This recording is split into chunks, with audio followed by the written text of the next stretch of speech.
Bom, pessoal, então a gente quer calcular a nossa eficiência, tá? Agora observa o seguinte: como a gente tem um sentido horário aqui e a gente tem um trabalho positivo, tá bom? Porque o sentido horário implica que o trabalho é positivo. A gente tá tratando aqui de uma máquina térmica, tá? E para uma máquina térmica, eficiência é a mesma coisa que rendimento, tá? Desde que essa máquina não seja um refrigerador. Ou seja, pessoal, para a gente calcular isso aí, a gente vai pegar o trabalho dividido pela quantidade de calor. Mas o que é cada um? Esse trabalho aqui foi o trabalho que o sistema realizou, tá? E essa quantidade de calor foi a quantidade de calor da fonte quente, ou seja, a quantidade de calor que a fonte quente deu para o sistema. Como é que a gente poderia calcular isso aí? Bom, o trabalho, uma das formas de você calcular é através de áreas. Como essa área aqui é uma área canônica, a área do triângulo, não precisa a gente usar a integral, tá? Então, calculando isso aqui, a gente tem que o trabalho aqui é numericamente igual a essa área do triângulo. Então, o trabalho é tranquilo. Só que observa que essa quantidade de calor aí da tua fonte quente, ela vai ter que ser esses três trechos, ou seja, a quantidade de calor de AB mais a quantidade de calor de BC mais a quantidade de calor de CA, tá certo? E aí você observa que para você calcular isso aqui, o que acontece, ó? A quantidade de calor, pela primeira lei da termodinâmica, ela vai ser o trabalho mais a variação da sua energia interna. Só que observa que de C para a tua temperatura ela vai diminuir. Por quê? Porque a temperatura em C, ó, é 9 vezes a temperatura em A. Então aqui em C você tem 9 vezes a temperatura em A e em A você tem a temperatura de A. Então de 9 para 1 você diminuiu. Então a variação da tua temperatura é negativa. Como a energia interna só depende da temperatura, então a variação da energia interna também é negativa. Observa também que, como tu diminuiu de volume, visto que tu teve uma compressão, tu estava em 3V e foi para V, então a variação de volume é negativo, ou seja, tu tem também que o teu trabalho, ele aí é negativo. Então a sua quantidade de calor, com base nisso, ela seria negativa. Só que lembra que a gente está pegando o calor aqui da fonte quente, tá? Então, essa quantidade de calor sendo negativa de CA, significa que o sistema perdeu essa quantidade de calor, tá? Então, a gente não inclui essa quantidade de calor de C para A, tá? Então, a gente só fica com a parcela de AB e a parcela de BC. Então, pausa o vídeo e tenta resolver o problema. Caso não consiga, você volta para cá.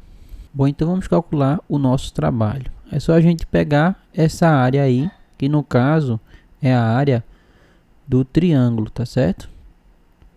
Então, esse meu trabalho ele vai ser, a gente pode considerar aqui como sendo a nossa base, né, que é 2P, vezes a nossa altura, podemos considerar como sendo de V a 3V, ou seja, 2V dividido por 2. Então, a gente chega aqui que esse trabalho vai ser dado por 2 vezes P vezes V.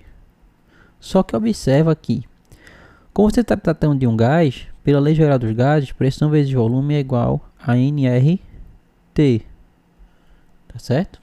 Então, o que acontece?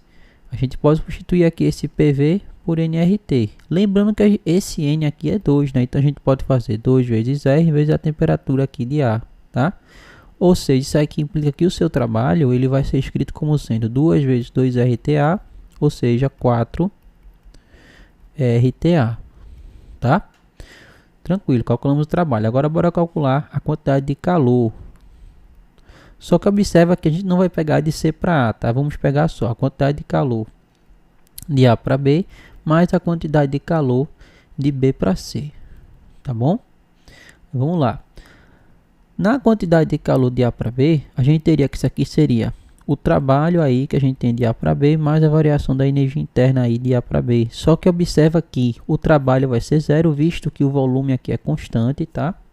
E aí a gente vai ficar somente com a variação da nossa energia interna, tá? Então a quantidade de calor aqui de A para B, ela vai ser o quê? Como o gás é monoatômico, vai ser 3 meios de N, que é 2 vezes R, vezes a variação da sua temperatura, beleza?